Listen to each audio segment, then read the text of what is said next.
Muito bem, bom dia a todos que nos acompanham, todos e todas. Sejam bem-vindos ao Coletivo Cegueira e Solidariedade. Hoje nós temos o privilégio de receber um grande amigo, Ednei Vassoaschi, grande parceiro, grande companheiro também das publicações, dos artigos, dos escritos do Coletivo Cegueira e Solidariedade, né? Eu conheço o Ednei já há alguns anos, eu tenho o privilégio de ser amigo do Ednei, desde quando ele não atingia o peso para doar sangue ainda, né? Só uns 16 anos atrás, agora ele já está, né, uns 600 gramas faltava, mais ou menos, né? Era pouca coisa ali, né?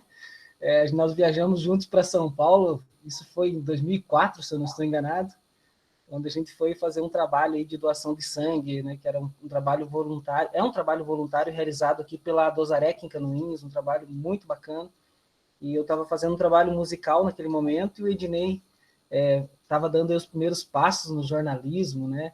Ele não era tão consagrado como ele é hoje, tão reconhecido. Eu estava iniciando os trabalhos no jornalismo, e naquela ocasião nós brincamos bastante com isso, e hoje eu tenho o privilégio de falar um pouquinho para além do profissional, que é o Ednei, do ser humano, que é o Ednei. Né? Poderia passar esse encontro todo discutindo essas questões, mas não vem ao caso, e as pessoas que conhecem o Ednei um pouco mais sabem do trabalho, além do trabalho profissional, do ser humano que é o Ednei. Então, sinta-se acolhido, sinta-se entre amigos, Ednei, sinta-se abraçado, né? É uma honra para nós tê-lo conosco nesta manhã de sábado. Para falar um pouquinho sobre o currículo, o Ednei é jornalista, pós-graduado em metodologia do ensino superior e mestre em comunicação e linguagens. Ele também é editor do portal de jornalismo digital J+, e aqui no J+, quero fazer uma aspas aqui, porque o J+, recebeu recentemente um prêmio, né? O J+, está entre os selecionados pelo Google News para receber o Fundo de Apoio à Produção de Jornalismo Original para Comunidades Locais diante da pandemia da Covid-19. Então, é um reconhecimento do trabalho que o Ednei realiza e de toda a equipe do J+, né? E o Ednei também é apresentador do programa Fala Cidade da 98 FM. Então, Ednei Vassoaschi, sinta-se abraçado, acolhido, a palavra é sua, a dinâmica aqui do grupo ela é livre, então você fala quanto tempo você achar que deve, a gente vai interagindo, conversando, sinta-se à vontade aí para fazer as suas explanações sobre esse momento de eleições que nós vivenciamos. Obrigado, Regis, obrigado pelas palavras, né? Faltou você complementar que 10, 15 anos depois de eu não poder doar o sangue porque eu não preenchi o peso, eu te mandei uma mensagem. Conta para o pessoal onde é que eu estava. Exatamente. Então, olha só, gente, isso foi, se eu não estou enganado, em julho de 2019, que o Ednei me mandou uma mensagem, e no final de agosto, né, na última semana de agosto, ele fez uma doação de medula óssea. Então, esse paciente recebeu, foi em 7 de abril, se eu não estou enganado, que recebeu a doação, e nós tivemos, o Ednei se comoveu, na verdade, com um caso aqui, né, nós tivemos a perda de um garotinho, né, que faleceu por conta disso, e é tão difícil, né, quem convive com esse meio sabe a dificuldade que é conseguir. Ainda doadores de sangue é mais fácil até, né, Ednei, do que alguém que vai fazer a doação da medula óssea. Então, o Ednei se inscreveu lá no Redome, e ele passou por todo aquele processo, né, foi alguns dias para Curitiba fazer testes, e não é um processo fácil, né, pelo que a gente percebeu. Eu acompanhei de perto, mas não senti na pele isso que o Ednei vivenciou. Depois até você pode contar um pouquinho para nós, mas veja que contraditório, porque a gente fazia piada com ele, né? Ele foi para São Paulo, ele foi de Canoinhas a São Paulo, né? Primeira matéria aí da questão do sangue fora da cidade, né, Ednei? E nós chegamos em São Paulo e o Ednei não atingiu o peso para fazer a doação. Veja que interessante, faltou um pouquinho do peso. E alguns anos depois ele dá uma resposta para a gente, né, para aquela piada que a gente fazia, com uma atitude muito nobre, que é a doação aí da medula óssea. Então, quando eu falo, a gente está falando, todas as pessoas, a maioria das pessoas em Canoinhas, em toda a região, reconhece o trabalho do jornalista Ednei Vassoaschi, mas não sabe o ser humano por trás do jornalista, né? Eu falo isso mesmo como uma forma de incentivar mesmo, né? Eu não costumo falar muito sobre isso, mas agora em fevereiro vai fazer 1 ano e meio da doação, né? Então, aí eu posso conhecer a pessoa. Então, acho que aí é um momento de se falar, né? E se a pessoa quiser me conhecer, né? Aí será um momento, acho que, de dar uma ampla cobertura, não para me mostrar, né? Obviamente, claro, vai ter gente que vai achar que eu estou me mostrando, mas para estimular, inspirar as pessoas, né? Porque é a mesma chance que você tem de ganhar na loteria, é a chance que você tem de doar medula óssea, né? É a chance de 1 em 100 mil, uma coisa assim. Então, é uma coisa muito, muito inspiradora. Mas, enfim, só o comentário para rebater a fala do Regi, acho que vamos falar, então, de eleições, né? E pelo que o Regi me explicou, tá dando para ouvir bem, Regi? Ou precisa melhorar aqui? Tranquilo? Eu acho que está tranquilo, né, pessoal? Todo mundo ouvindo bem aí? Então tá joia. Tá, então vamos lá. O assunto é eleições, né? É um tema que eu tenho primazia em cobrir dentro do J+, dentro da rádio. É um assunto que eu gosto muito de trabalhar na parte jornalística mesmo. Eu não tenho a menor vocação para ser político, mas gosto muito de trabalhar na cobertura política. E claro que as impressões que eu vou compartilhar com vocês, muitas coisas vocês já devem ter lido na mídia, ou vocês mesmos chegaram a essas conclusões ao analisar o cenário, né? Então, fique à vontade, por favor, para me interromper e complementar o que eu vou dizer, e também para contrapor. Eu acho que a gente enriquece intelectualmente quando a gente permite ouvir o outro, né?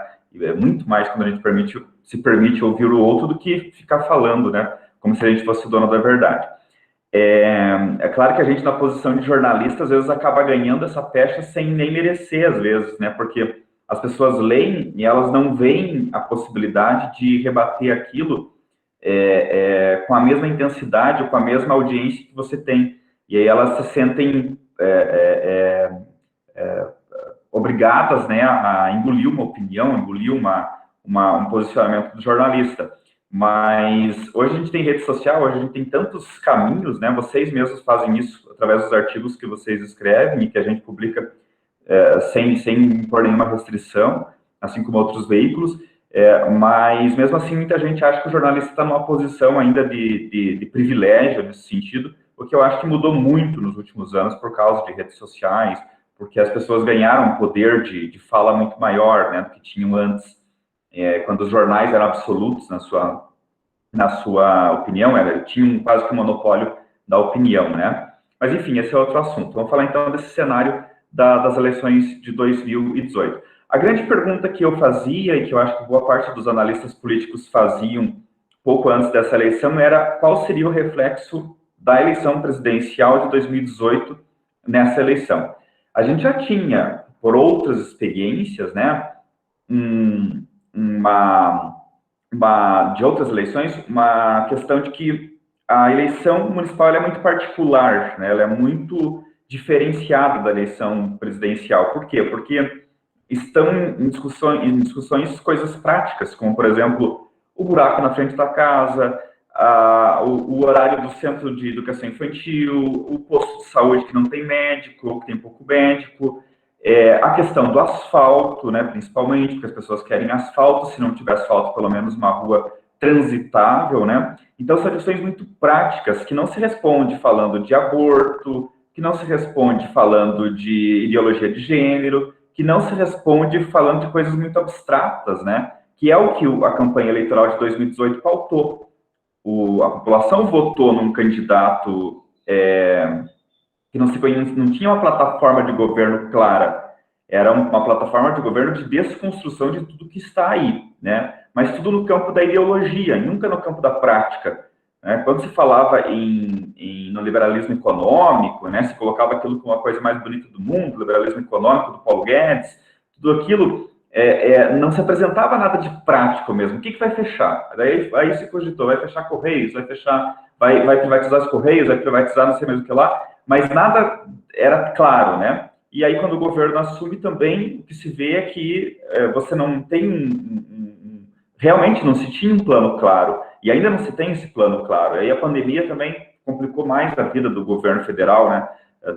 Porque fez eles se tornarem muito mais de esquerda do que eles gostariam, né? Porque o auxílio emergencial é uma política que não encaixa num governo liberal. Mas, enfim, essa era a grande pergunta, então, né? Qual seria o impacto? E o que a gente viu? Um impacto quase que zero, né? Se a gente pegar Canoinhas como um microcosmo do que aconteceu no país, a gente tem um candidato que usou até o lema do Bolsonaro, com uma adaptação, né? Era Brasil acima Deus acima de tudo, Brasil acima de Brasil acima de tudo, Deus acima de todos, era isso. Criaram aqui o Canoinhas acima de tudo, Deus acima de todos, né? Que é o candidato do PRTB, que é o partido do vice-presidente, porque o presidente não tem partido, né? Então foi o mais próximo que conseguiram chegar do que seria um partido bolsonarista, do que seria um candidato bolsonarista. Durante o processo de eleição, o próprio candidato se tocou que o discurso radical bolsonarista não pegaria, não estava pegando. Ele fez essa avaliação e ele mudou o discurso.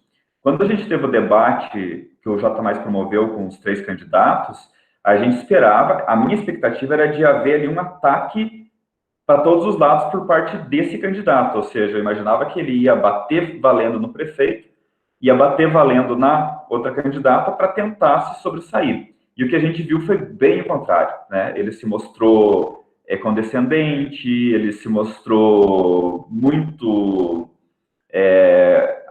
afável com os dois, né? Meio que preparou o gol ali para os dois.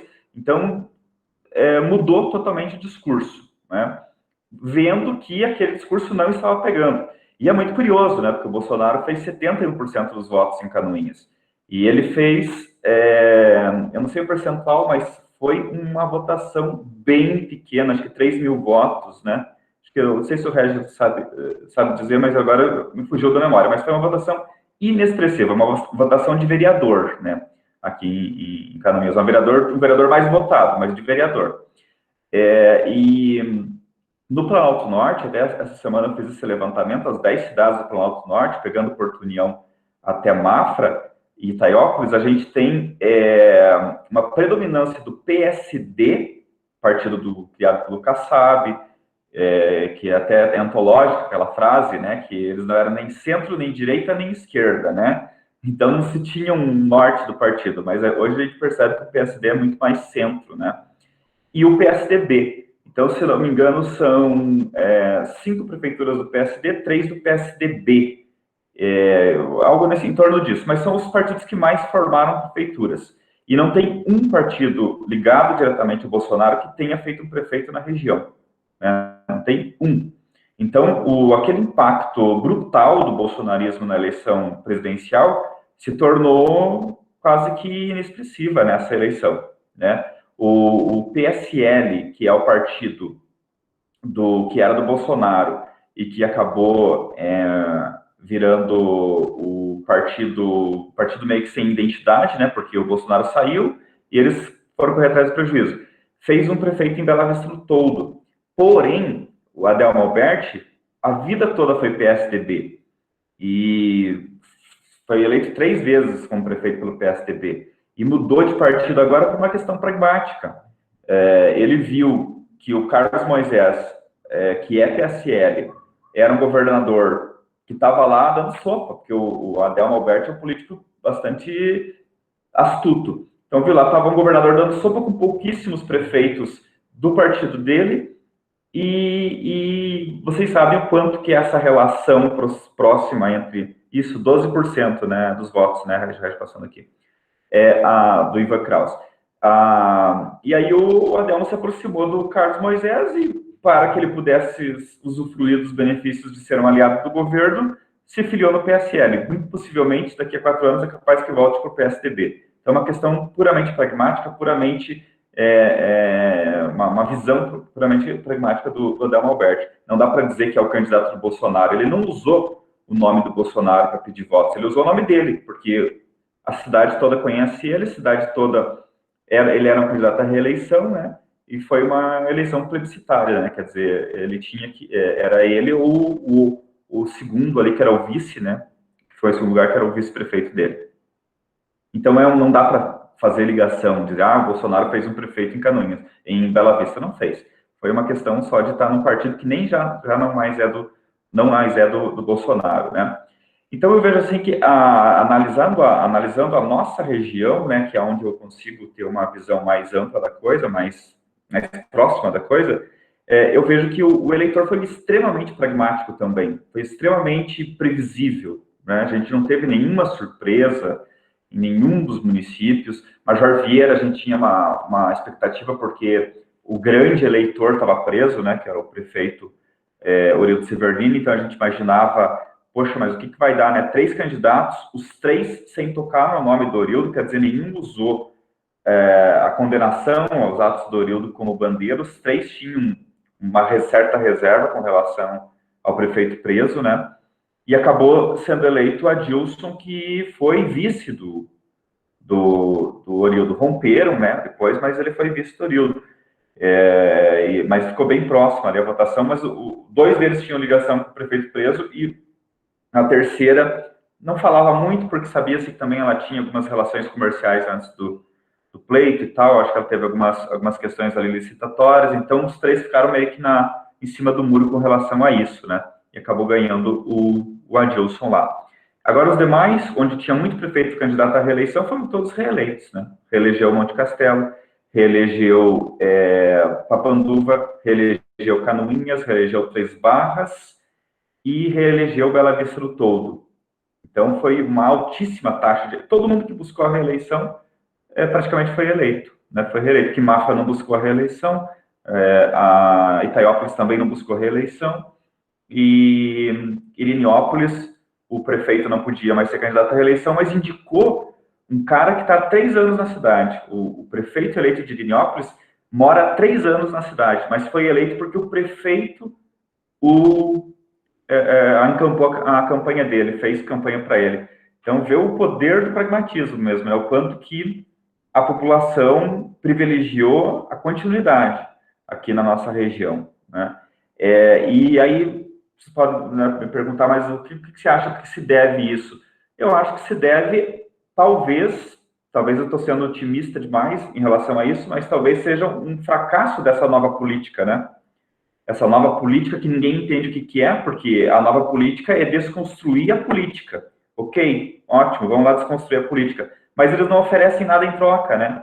Eles não apresentam nada em troca. Veja o caso do Moisés. O Moisés cortou relação com o parlamento, tratou mal os deputados. Teve um caso icônico, né, do Cobalcini, deputado estadual, que foi acompanhar um prefeito numa audiência na Secretaria de Infraestrutura e foi convidado a se retirar da sala pelo secretário de Infraestrutura.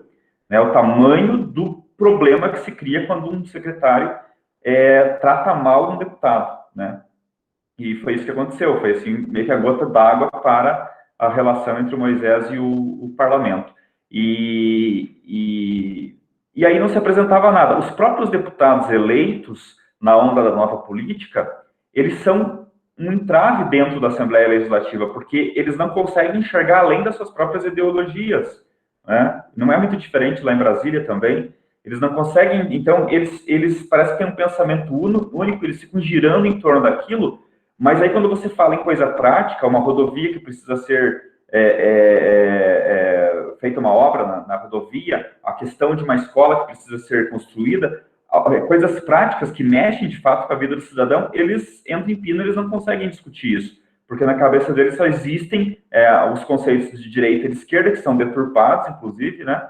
E que dentro desses conceitos eles têm uma agenda de comportamento e eles só enxergam isso como se eles têm a triste ilusão de achar que eles vão interferir no comportamento das pessoas, né?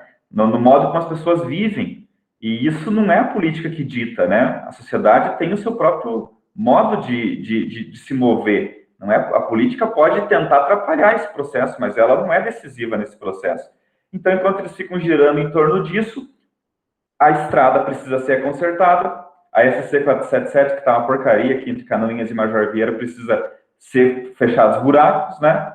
A educação precisa, o Fundeb precisa ser aprovado, né, lá em Brasília, que ainda não foi, não foi definido as regras, a saúde, nós precisamos de um plano de logística para a distribuição das vacinas, né, da Covid. Tudo isso fica em segundo plano, né? Não se discute isso aqui na Assembleia Legislativa de Santa Catarina. né? Não se discute essas questões práticas. Mas quando essa nova política vai para o púlpito lá da Assembleia, né? Eles querem discutir costumes, eles querem discutir comportamento, né? Eles querem denunciar o professor que falou dentro da sala de aula sobre Stalin e que condenou Hitler e não condenou o suficiente Stalin e coisas do tipo, né? Então, esse debate genérico que eles estão sentindo isso, eles estão percebendo que o povo não quer mais saber disso. E talvez a eleição municipal tenha sido isso. Tenha sido esse o recado que foi dado. A população, só que se isso vai ter reflexo na eleição presidencial, para mim é uma incógnita. Mas que nesse momento, o retrato desse momento é o seguinte: queremos coisas práticas, né? Queremos saber o que vai ser feito de prático, não de discurso de comportamento, discurso tentando redefinir o comportamento das pessoas, que isso não vai trazer nada de relevante, né, para a sociedade. Eu posso continuar falando, mas eu gostaria que vocês fizessem intervenções. Eu acho que fica mais interessante o debate, né, Regi? Tranquilo, se o pessoal quiser também ir comentando, você falou ali sobre a questão da influência, né, das eleições, ou até mesmo do presidente Bolsonaro, influências do Bolsonaro nesta eleição. Me parece que São Paulo é um reflexo disso, né? O eleitorado de São Paulo, a maior capital brasileira, e aí você tem os dois candidatos que são mais próximos do bolsonarismo, perdem já no primeiro turno, né? Que é o Russomano e o França, então nenhum deles... e aí você tem também uma certa polarização entre o Covas, que fica ali meio centro-direita, e o Boulos, que se coloca à esquerda. Então me parece que já tem aqui também um reflexo disso, que também nós não sabemos ao certo se isso terá alguma interferência futura ou não, mas o fato é que alguns dos apoiadores do próprio presidente falavam para que ele não se manifestasse, né? Para que ele não se manifestasse nas eleições, para que ele não assumisse isso publicamente, porque havia esse risco de se manifestar e de ter essa perda que teve. Assim como também nas próprias eleições americanas, né? Onde as pessoas, aliados próximos ao presidente, falavam: olha, você não deve manifestar o teu apoio, mas aí eu também não sei como que você segura o Bolsonaro, né? Ele não consegue fazer isso. Regi, eu tenho uma visão que, claro, vocês podem discordar e eu posso estar errado, né, com relação a essa questão do Bolsonaro, do bolsonarismo, mas eu acho que ele esquece de um detalhe muito importante quando ele se manifesta, né? O voto maciço nele foi um voto anti-PT, né? Não podemos esquecer, a mídia, ela ainda tem um poder fundamental dentro da sociedade, porque quando você vê lá no Facebook, lá no Instagram, lá no Twitter, o povo pautando um assunto, é um assunto que muitas das vezes, não é sempre, mas a maioria das vezes, foi pautado pela grande imprensa, né? É a manchete da Folha, é a manchete do Estadão, é o que foi notícia no Jornal Nacional. A partir do momento que o cara sobe uma hashtag Globo Lixo, ele está também exaltando a Globo, né? Então, ele está mostrando que ele assiste a Globo, porque se ele não assistisse, ele não estaria, né, levantando essa hashtag, né? Se ela incomoda tanto, é porque ela está no dia a dia dele, né? Ou seja, ele está tentando derrubar a Globo na rede social. Assim como Folha, Foice de São Paulo, não sei o quê, tudo isso eles estão tentando, de alguma forma, derrubar a grande mídia, porque a grande mídia está incomodando, né? Os próprios sites de notícias, né, eles são muito pautados pela grande imprensa. E quando não são da grande imprensa, o UOL é da Folha de São Paulo, né, o G1 é da Globo, então os grandes portais têm ligação com a grande mídia. Então, quando eles tentam combater essa grande mídia, eles estão, na verdade, exaltando esse poder da mídia. Mas o que eu digo assim, o que eu penso sobre o bolsonarismo é o seguinte: que ele não pode, quando eu falo do poder da imprensa, eu falo que foram 4, 5, 6 anos batendo direto no PT, né? A gente pode fazer um outro encontro só para discutir se o PT mereceu tanta paulada ou não, né? Mas foi muito tempo batendo. Então, quando tem gente que diz que a Globo, a Folha, o Estadão pariram o Bolsonaro, não estão de todo errado, porque à medida que eles combateram o PT, se por mérito ou não, né, porque a gente sabe que teve uma Operação Lava Jato que apurou muitas coisas que são bastante questionáveis, ok? O fato é que a mídia ajudou a destruir essa visão do PT que muita gente tinha, né? E aí o que aconteceu? Por um acaso do destino ou não, né? Não vamos dizer acaso do destino, porque foi o eleitorado que quis assim, mas jogaram Bolsonaro e Haddad para o segundo turno. Então era bem quem não poderia ter ido, né, para o segundo turno. De 16 opções, colocaram os 2 no segundo turno, né? Era bem quem não poderia ter ido, porque era a divisão do país, né? Muito clara ali, né? E uma divisão muito aguerrida, né? Era uma questão assim de ódio eterno entre os dois. O Brasil se tornou um fla-flu, né? Quer dizer, torcidas antagônicas por demais, né? Então, se você tivesse, por exemplo, 2 candidatos mais voltados para o centro, ali no segundo turno, né? Que fosse o Alckmin, que fosse o Amoedo, né? Talvez ali, mais voltado para a direita, mas não esse radicalismo, né? Porque vamos começar pelo princípio de que Bolsonaro não sabe o que é direita e esquerda, né? Ele não tem esse conceito muito claro. Acho que começa por aí. E aí ele representa um povo que talvez saiba mais que ele sobre a própria ideologia que ele tenta defender. Então, a eleição dele, primeiro de tudo, é anti-PT. O grosso da população que votou nele é porque não queria o PT de volta. O que não significa que queria esse radicalismo, né? Só que como ele tem uma visão muito míope, e todos nós temos uma visão muito míope sobre o que é a rede social, porque nós vivemos em bolhas, né? Nós estamos dentro das bolhas que nós criamos e que o Facebook ajuda por meio dos seus algoritmos, que o Twitter ajuda por meio dos seus algoritmos. Quando a gente entra no Twitter, quando a gente entra no Facebook, a gente tem a impressão que todo mundo está falando igual a gente, né? Com raras exceções. Todo mundo pensa, olha que bacana. O Bolsonaro, ele circula entre os seus aliados ali, né? Até esses dias alguém falou que foi bloqueado por ele, acho que o do Vivier foi bloqueado. Então, se ele começar a bloquear, como o Trump fazia, bloquear os pensamentos contrários, fica mais evidente ainda, né, para ele um mundo perfeito, que é o mundo onde ele transita bem, onde ele está bombando, né? Então, para mim, posso estar errado, mas eu acho que a gente deveria separar o eleitorado em 3 aí, né? Pelo menos, o eleitorado que foi para as urnas em 2018. Aquele cara que não acreditava no que a mídia colocava sobre... A mídia e a Lava Jato colocava sobre o PT, né, o tal do movimento Lula Livre e tal, que não é uma porcentagem muito pequena, não.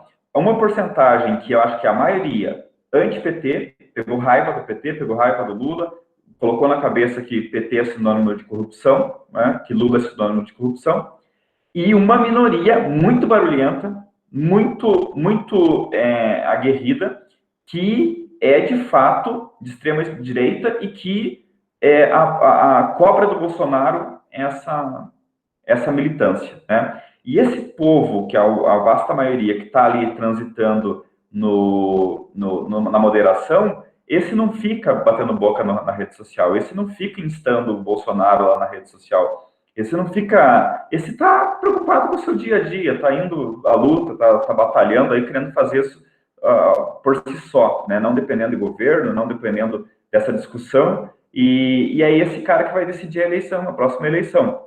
Como foi esse cara que decidiu a eleição municipal e que demonstrou um pragmatismo e uma moderação, né? Os mais moderados foram os mais eleitos.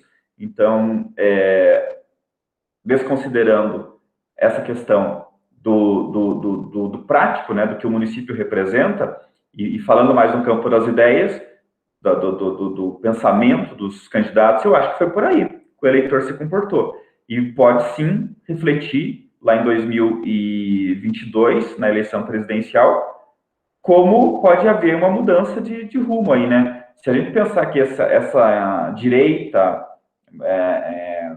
a ascensão da direita no mundo é uma coisa de 8 anos para cá, e que já vem perdendo força com a eleição do Biden nos Estados Unidos, a Europa já não está tão também voltada para isso, né? Não está tão voltada para a extrema-direita, já está reduzindo essa onda, então a gente pode dizer que daqui a 2 anos a gente pode ter uma mudança radical no pensamento, pode até se tornar mais radical, vai saber, né?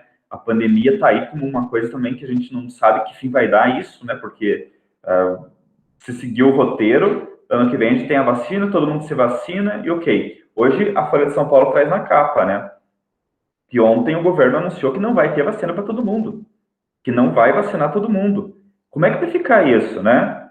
Como é que vai ser? Então, o professor vai tomar vacina porque é grupo de risco, mas o aluno não vai tomar, né? Como é que fica isso? Ou o cara que tem dinheiro para comprar vacina na farmácia está imunizado, mas e como é que é essa seleção, né? Ok, vai começar com quem tem comorbidade, vai começar. Então, sabe, parece, eu já fico imaginando aquelas cenas apocalípticas de filme, né? Quando começa a jogar alimento, assim, e as pessoas começam a se matar por causa do alimento, né? Porque é bem apocalíptico mesmo o cenário, né? E também tem aquela questão dos países mais desenvolvidos são os que estão desenvolvendo a vacina, né? Estados Unidos, a Inglaterra, a China, né? Esses países, como é que eles vão controlar essa venda da vacina? Primeiro, obviamente, que vão ser os habitantes desses países que vão receber a vacina. E aí depois ela vai ser distribuída, vendida, né, para outros lugares do mundo. Tem a tecnologia que a Fiocruz vai produzir aqui também, né, ok. Mas a gente sabe que a produção aqui no Brasil ela é incipiente para 210 milhões de habitantes, né? Então vai depender também de comprar muita vacina, de importar muita vacina. Mas agora vem o governo dizer que não vai vacinar todo mundo. Então, a gente não sabe que fim vai dar isso, né? Qual vai ser o desfecho dessa pandemia? E se a vacina não se mostrar 100% eficaz e a gente tiver uma terceira, quarta onda lá para frente, né? São todas questões que ninguém sabe dizer o que vai ficar aí e que reflete na eleição. Eu diria que nessa eleição, os prefeitos que encararam o problema de frente, o Beto Passos aqui em Canoinhas fazia lives quase que diárias, e aí começaram a chamar ele de prefeito da live, só faz live, não faz nada, mas no fim das contas o povo aprovou esse comportamento dele, né?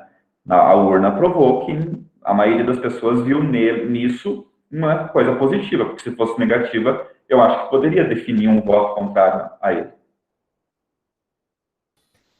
Bacana. Para não centralizar aqui o discurso, eu vou passar a palavra, Ednei. Sei que você já tocou em bastante... São muitos pontos aqui que nós poderíamos passar o dia de hoje inteiro discutindo, mas para não centralizar, então, vou passar ao professor Ayrton Graziork, falando aí diretamente de Mafra. Professor Ayrton. Oi, bom dia, Ednei, mais uma vez. Eu estou morando em Mafra agora, mas, como eu disse, para mim ainda Canoinhas é a cidade mais linda do mundo.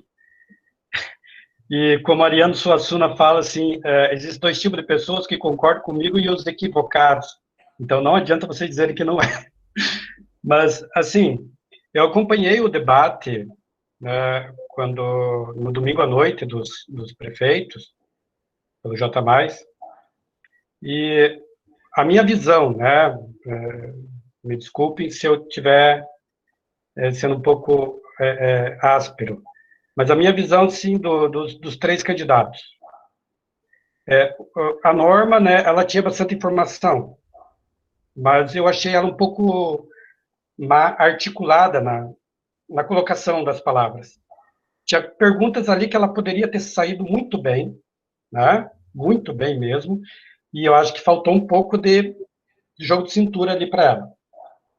O Beto Passos, eu imaginei que ele estava na rádio, porque ele mandava beijo e abraço para todo mundo. Então, ele não colocou nenhuma proposta assim convincente, né? E o Ivan, olha, sinto muito, ele estava muito mal desinformado, né? Infelizmente. Foi essa a minha visão, né? Não sei, depois nos comentários, se você teve alguma impressão parecida com isso. Mas, se tratando de Canoinhas, no tempo que eu morava aí, eu sempre acompanhava a política e via que o MDB era muito forte, né? Do tempo do PMDB, nós podemos falar ali dos antigos ali, né? O Pereira, o próprio Beto Faria, né? O Ico Costa, o Clempos, né? Que era aquela... O PMDB, ele era muito forte em Canoinhas e ele é muito forte no Brasil inteiro, né? Eu fiquei imaginando como que como que mudou tanto assim o panorama, porque quando o Orlando Krauter, ele era do PFL, ele assumiu a prefeitura, tinha ali um lobby contra ele, até mesmo dentro dos bastidores ali da prefeitura. Então, perder a prefeitura agora, neste momento, e aquilo que a gente ouvia sobre o Beto Passos, como o Beto Passos estava pecando em muitas áreas, né, que não... Aquilo que você realmente falou, parece que ele ficava mais em lives e coisa, e propaganda, e deixava de fazer a sua gestão. Eu me assustei com a eleição dele e nesta proporção. O que me faz pensar que, e também já em nível nacional, o pessoal tem medo ficou com medo da aposta, né? Porque a eleição do presidente foi uma aposta. Foi uma aposta, vamos mudar, vamos mudar, vamos mudar. E viram que não foi tão agradável assim essa mudança, né? Porque quando o PT estava em alta, nós tivemos ali em Canoinhas, se elegeu 2 vereadores do PT, né? O PT foi visto coisas em Canoinhas que nunca tinha sido visto antes, que até empresários estavam sendo candidatos pelo PT, que era uma coisa, em cidades pequenas, uma coisa totalmente fora do comum, né? Tá, o PT elegeu 2, né? Daí teve toda a mudança. Eu acho que o PSD ele ganhou um poder grande aqui na região, Santa Catarina, com a entrada do Colombo, né? Esta é a minha visão, né? Colombo fomentou essa subida do PSD. Tanto que eu acho que eles ficaram em terceiro lugar no Brasil e em Santa Catarina também eles ficaram bem colocados com o número de prefeituras. Mas, assim, a minha pergunta é, você vê, assim, que esse medo de aposta fez com que as pessoas novamente votassem nos mesmos que nós tivemos ali? Se não é o prefeito, mas é aquele que o prefeito indicou, ou é o vice-prefeito, né? No caso, ali o Adelmo sempre estava ali, o pessoal ficou com medo da aposta. Claro que teve um pouco de influência, mas eu creio por ser cidade pequena também tem um pouco de influência pela mudança, né, tanto que eu acho que fez 3 vereadores do PSL, se não me engano. Teve um pouco de influência, levou um modismo, né, mas não quis apostar muito. Aqui na região também não teve aposta, ficaram sempre os mesmos. Você acha que esse medo da aposta, viu, que a aposta não deu muito certo, ele interferiu nas eleições? Interferiu aí nesse novo pleito eleitoral? Bacana, Ayrton. Até fui anotando aqui tópicos do que você estava falando para não perder nada, porque eu achei que você falou coisas bem, bem bacanas aí e que dá para a gente desdobrar. Começando por essa questão do medo da aposta, né? Nessa semana, o Bolsonaro falou agora quinta-feira, na tradicional live que ele faz para pregar para convertido, porque quem assiste são os seguidores dele, né? Quer dizer, a oposição só toma conhecimento pela mídia. E aí se destacou o fato dele dizer que ele nunca falou que a pandemia, que a Covid era uma gripezinha, né? Ele nunca falou isso. E aí, claro, a mídia deitou e rolou, né? Se esbaldou, porque tem um comunicado em rede nacional dele falando que ele teria uma gripezinha, né? Tem alguma coisa errada com essa pessoa, né? É o nosso presidente, mas tem uma coisa muito errada com ele. Porque você, Ayrton, você, Regi, qualquer um aqui que está nessa sala, como é que é colocar a sua biografia em risco? Porque isso é um fato que vai ser lembrado pelos nossos netos, bisnetos, vai estar nos livros de história isso aqui. Que o presidente afirmou que não disse uma coisa que ele disse em rede nacional. E mais uma entrevista ele disse a mesma coisa. Então, é engraçado, a gente, né, deita e rola, a gente acha engraçado, mas a gente está falando do presidente da República. Tem uma coisa errada com essa pessoa. E o seguidor mais fiel, mais bolsonarista dos bolsonaristas, ele tem ele não é burro, né? Eu acho que uma pessoa chamada de burra é uma ofensa muito grande, é uma ofensa que você faz sem muitas vezes estar embasado, porque pode dizer que alguém é burro, que não tem nenhum mínimo de inteligência, acho que isso não existe. Mas a pessoa, por mais que ela seja fiel a ele, ela tem que reconhecer que ele não está bem, né? Que ele tem um problema aí, porque ninguém coloca sua biografia em risco dessa maneira, né? Escreve a sua própria história debochando de si mesmo. E ele está fazendo isso, né? Eu acho possível que ele não lembre. Se ele não está lembrando, ele está com um problema de memória bem feio, bem complicado. E ele vai tocar os destinos do país, fica meio complicado. Então, acho que o eleitor, de modo geral, já percebeu isso há muito tempo. E os bolsonaristas mais fiéis estão percebendo agora que ele não é a pessoa, não foi a escolha certa, né? Ele tem problemas sérios de administração, ele tem um problema sério de narcisismo, né? Porque ele certamente ele tem um problema por ele ter sido capitão do exército e hoje, como capitão, poder mandar em gente com patentes muito superiores a dele. Então, ele tem uma questão de demonstrar que ele que manda, né? Esses dias eu vi ele dizendo que ele que vai decidir o 5G, né? A tecnologia 5G que vai chegar no Brasil. Eu pensei, meu Deus do céu, o que ele sabe sobre 5G, né? Tivemos presidentes que tiveram um conhecimento muito maior dentro de determinadas áreas, mas o que fizeram quando foram tomar uma decisão? Chamaram os especialistas, né? Naquilo, sentaram com eles, qual que é o melhor caminho e tal. Ele está dizendo que não, que ele vai decidir. Mas ele não tem nem noção do que é, do que afeta, de como é que vem. Só sabe que alguém soprou no ouvido dele que os chineses fazem espionagem por meio do 5G, né? E daí o Trump, ele é ídolo do Trump, ele vai aceitar.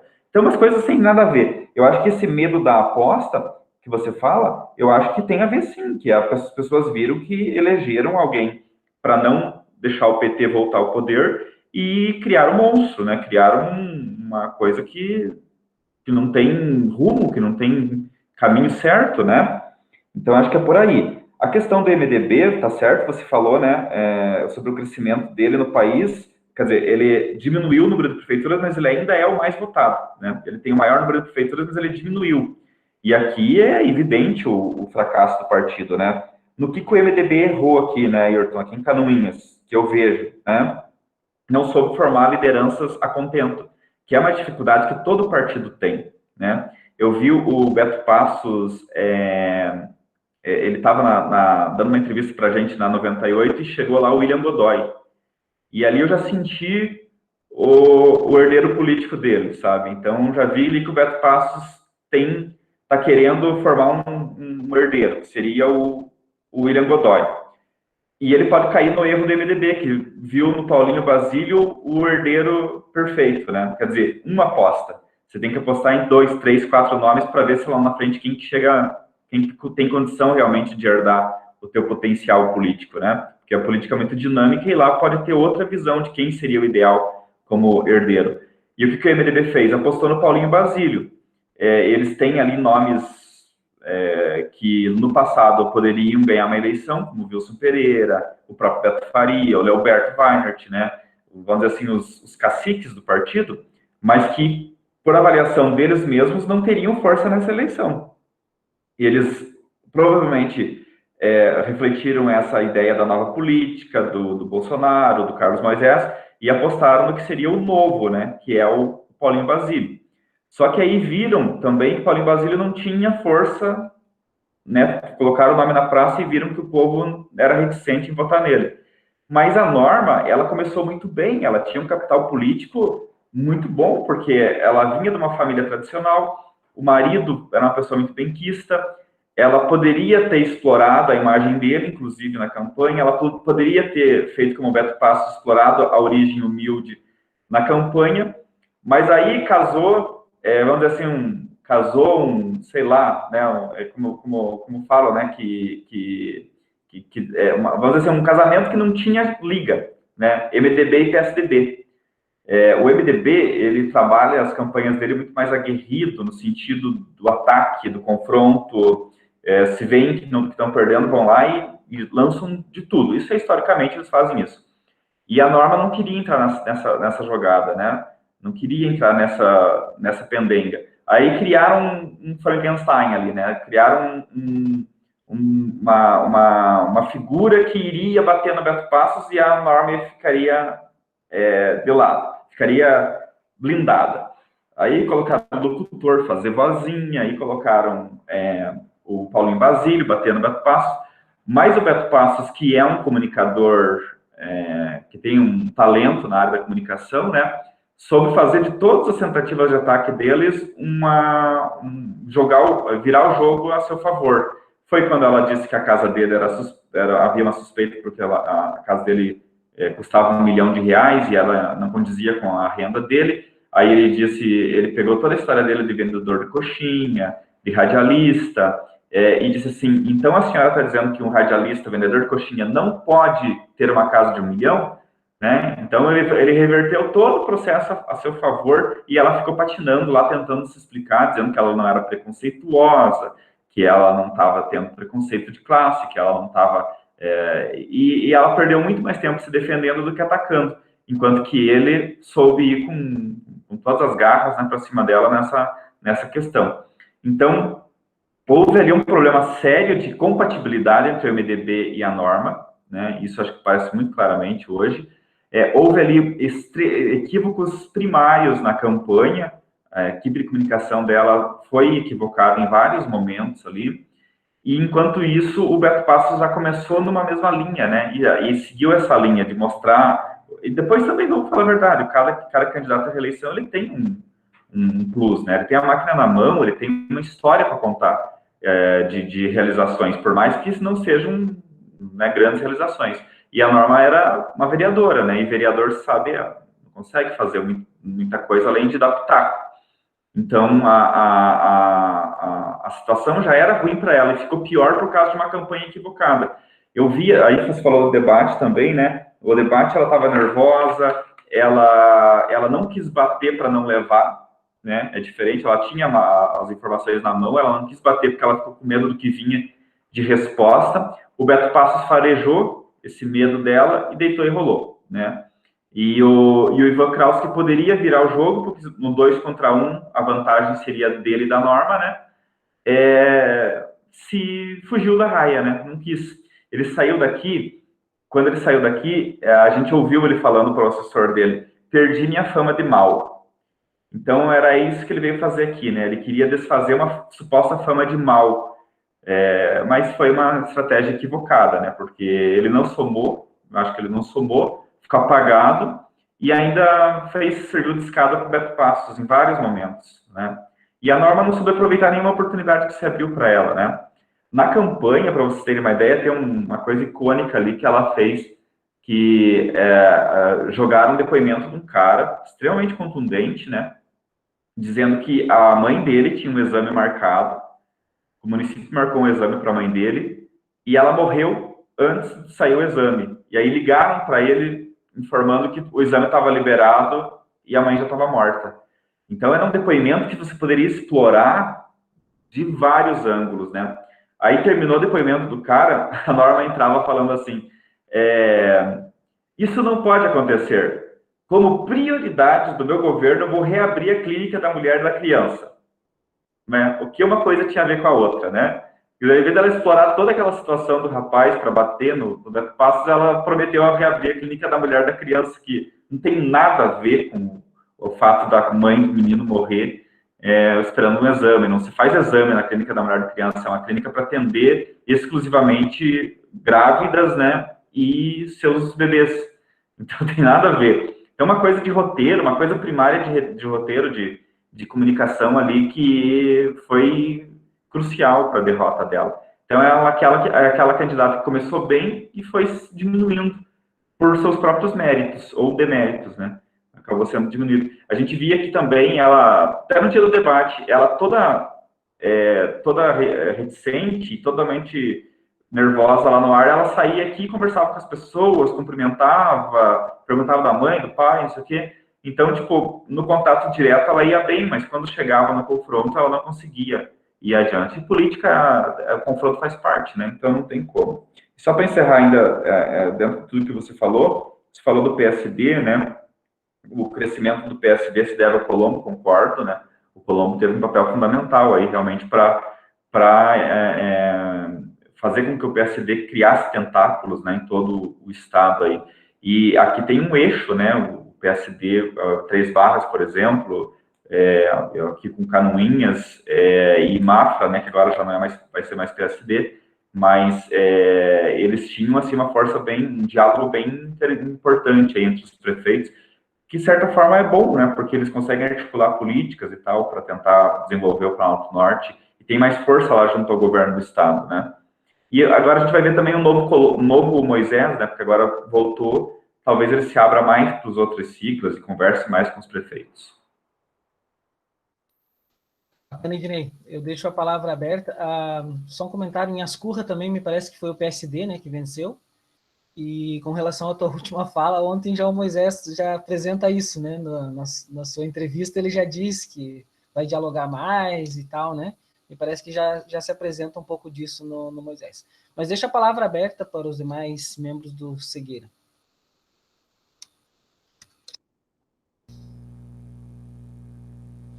Então, Ednei, parabéns pela tua fala. Eu tive que dar uma saída aí em função de situações internas aqui.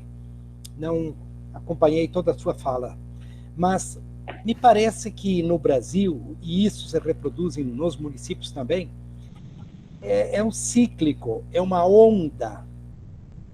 Vamos relembrar, por exemplo, Collor de Mello, né? Foi uma onda naquele momento, Collor, né? Depois o Fernando Henrique Cardoso também, o Lula na sua segunda, terceira eleição, recentemente com o Bolsonaro. A que se deve isso? Parece-me... Vamos ver se você também... Como é que você interpreta isso como jornalista? Não se deve a uma sociedade com pouca consciência política, que pouco estuda também, no fundo uma sociedade de massa também, que é levada por uma onda do novo, do diferente, do Salvador, né? Muito embora aqui nos municípios é um pouco também diferente isso que você falou. O candidato que vai para a reeleição, normalmente ele tem um know-how, ele tem uma história, ele tem inclusive alguns dados, algumas informações e conhece a máquina um pouco mais de perto e tem mais o que ele fez. Normalmente exploram isso muito bem. E é uma tendência da reeleição. Não sei como é que você percebe isso. Muito mais uma colocação e uma pergunta também. Jair, o Joseph Campbell, né, que é um autor que a gente estuda em comunicação, ele escreveu um livro na década de 50 chamado A Jornada do Herói, né? Vocês talvez tenham tido contato já com essa obra.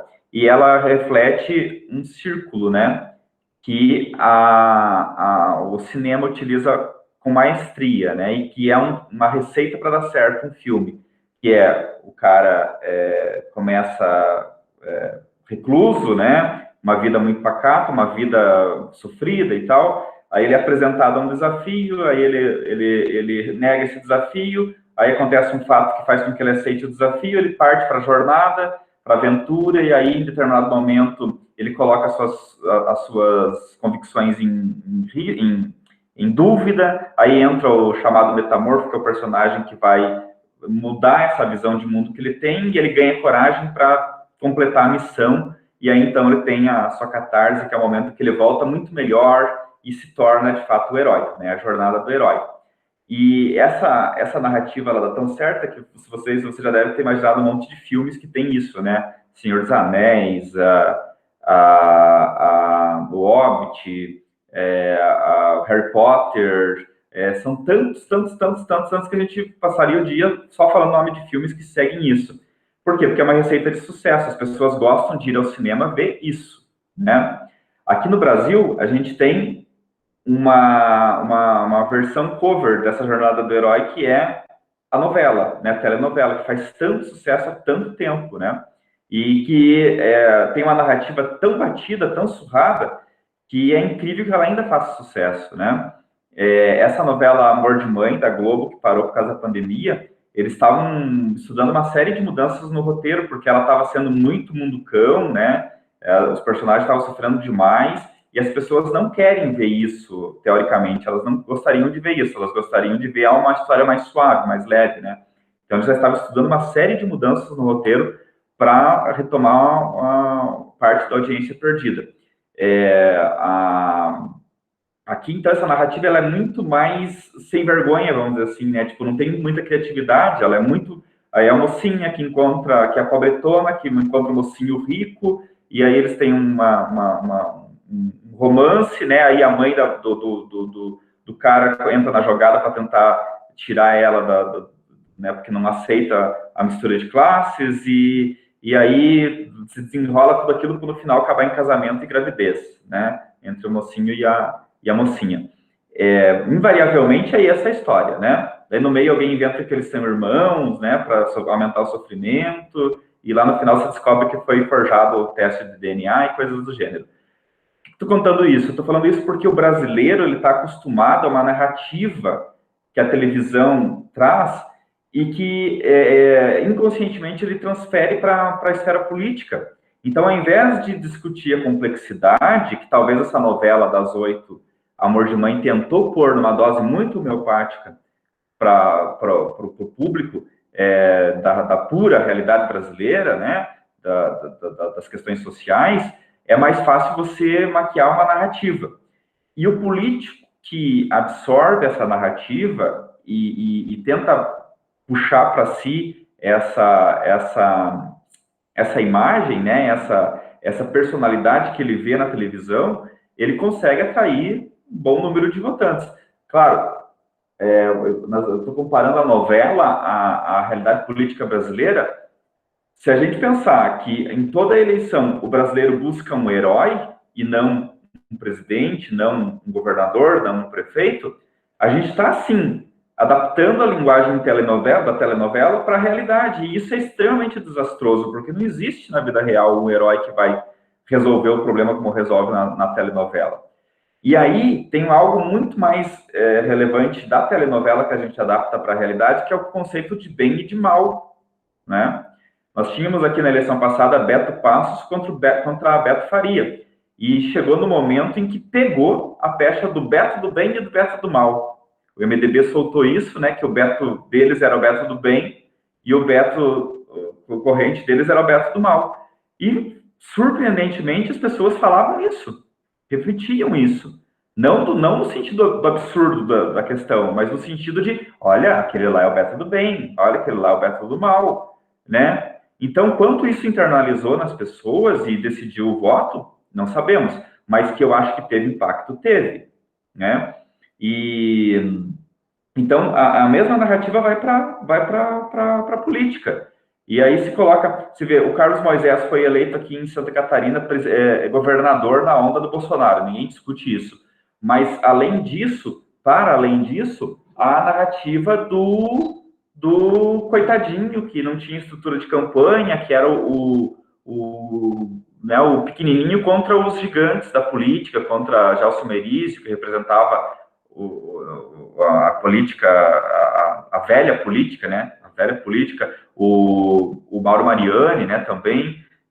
Então, e aí se elegeu, mas as pessoas não sabiam direito quem ele era, não sabiam quem de fato, de onde surgiu, de onde veio e tal. Mas essa narrativa do coitadinho bolsonarista lutando contra o sistema, o herói, né, que todo mundo queria ter, elegeu ele, assim como o Bolsonaro. O Bolsonaro internalizou o discurso da extrema-direita, mas ele também, exatamente, podemos até comentar, Regis, de Major Vieira, mas o Bolsonaro teve também uma parte do eleitorado que viu nele aquele que nunca teve voz lá na Câmara dos Deputados, que transitava nos programas bem Mundo Cão da televisão, né, Luciano Gimenez e companhia, e que nunca teria espaço no Jornal Nacional, nunca teria espaço na grande mídia, e que merecia isso, né, porque era o coitadinho que estava lutando contra o sistema. E, na prática, o que a gente está vendo, né, nada disso, né, nada do que o povo apostou lá em 2018. Então, enquanto a gente não perder esse misticismo em torno de que a gente tem que eleger um herói, foi Lula, né? Foi o Collor, foi o Bolsonaro, a Dilma foi na esteira do Lula, mas sempre foi nesse sentido, né? Eu lembro que o Correio Brasiliense, quando o Lula ganhou, colocou assim na capa, né? O Brasil é da Silva, né? Quer dizer, tem uma narrativa mais primeiro, cafona, né? De se fazer de uma eleição, e segundo, de se colocar uma aura de heroísmo, uma aura de misticismo em torno de uma pessoa.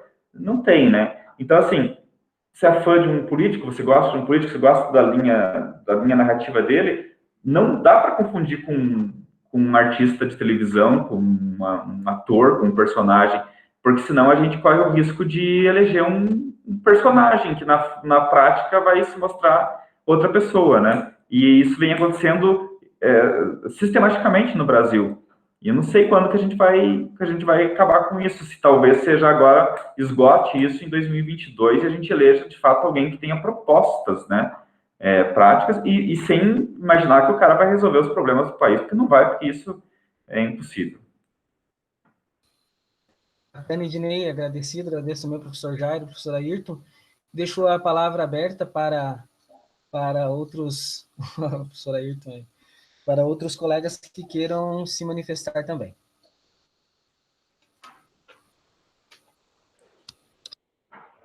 Um abraço para o amigo Pedro Vazanella aí. Ô, Ednei. Bem, que prazer tê-lo aqui. Cegueira e Solidariedade, quanto tempo? Ednei é um jornalista, é um intelectual de primeira grandeza. Canoinhas e a região do Planalto Norte tem o privilégio de tê-lo lá, e fico feliz que a gente possa se encontrar aqui nesse canal, né, nessa virtualidade, e conversar sobre essas questões. Peço desculpas o fato de ter chego por atraso aqui, em função de compromissos aí que a gente tinha, e que impediam que estivesse aqui. Mas, ouvindo a sua fala, e sempre muito bem situada, evidentemente, eu recordo aqui de uma disciplina que eu lecionava no programa de mestrado em desenvolvimento regional, até recentemente, antes da mudança da grade curricular. A disciplina se intitulava Formação Sócio-Histórica e Antropológica, né, brasileira. E naquela disciplina eu utilizava um método comparativo, eu usava 2 autores para compreender aspectos, ou fazer pelo menos um movimento de compreensão de aspectos do que a gente, da nossa própria condição. Então eu utilizava Alexis de Tocqueville, por um lado, que é um cientista político, um filósofo político francês do final do século XIX, aliás, e para compreender a democracia na América, como os Estados Unidos se constituíram como nação, como país, como instituições. E, por outro lado, eu utilizava a obra do Raimundo Faoro, que tem uma certa similaridade, digamos assim. O Raimundo Faoro, que é um gaúcho, um jurista, se não me equivoco, morou no Planalto Norte nos anos 50, por aí, né? Se não em Canoinhas até, e que teve depois projeção nacionalizada com essa obra. E o que me chamava a atenção, e me chama a atenção na obra do Raimundo Faoro, e que perpassa também Darcy Ribeiro, Sérgio Buarque de Holanda, é o fato que talvez a gente tenha muita dificuldade de nos reconhecermos como uma sociedade, né? É interessante isso, porque entre nós não se constituiu um espírito de comunidade, como se constituiu, por exemplo, nas colônias de povoação norte-americanas, nas 13 colônias. Então, quando os puritanos, perseguidos nas guerras religiosas, saem da Inglaterra para colonizar os Estados Unidos, eles vão para constituir uma comunidade, de fato, né? E isso se dá em detalhes, Então, os primeiros puritanos que chegam nos Estados Unidos, a primeira coisa que eles fazem é construir a igreja. Primeiro constrói a igreja, porque é o ponto de unidade da comunidade, é a reunião dominical da comunidade, é um encontro público, né? Depois da igreja é a escola, A segunda coisa a ser construída é a escola.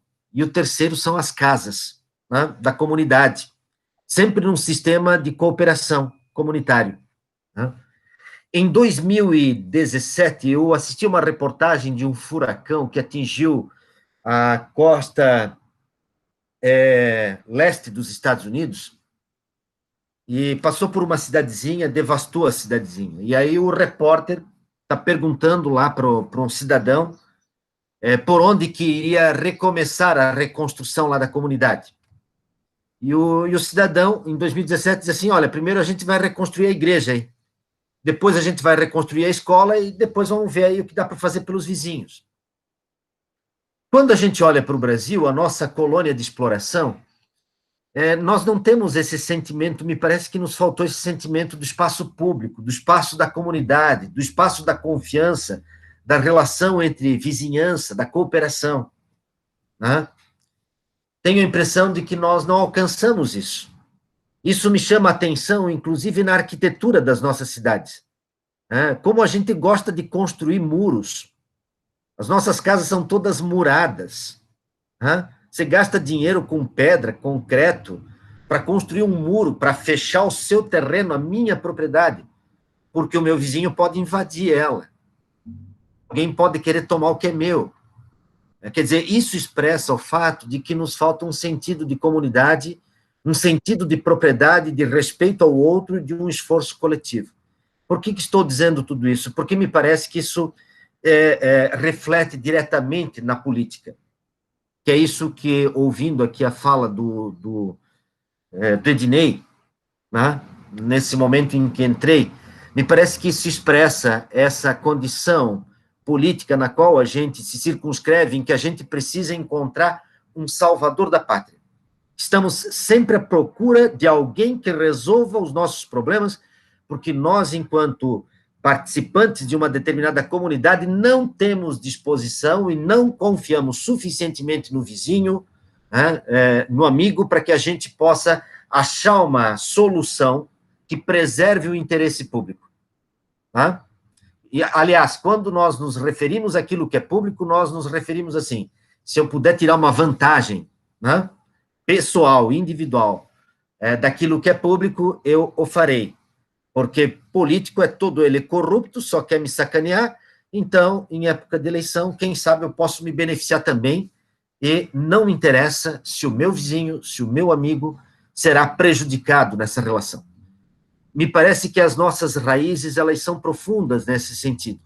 É muito difícil, e eu concordo aqui com o Ednei, é muito difícil a gente superar uma condição cultural escravocrata, né, de ausência de propriedade, de ausência de espaço público nos nossos processos eleitorais, né?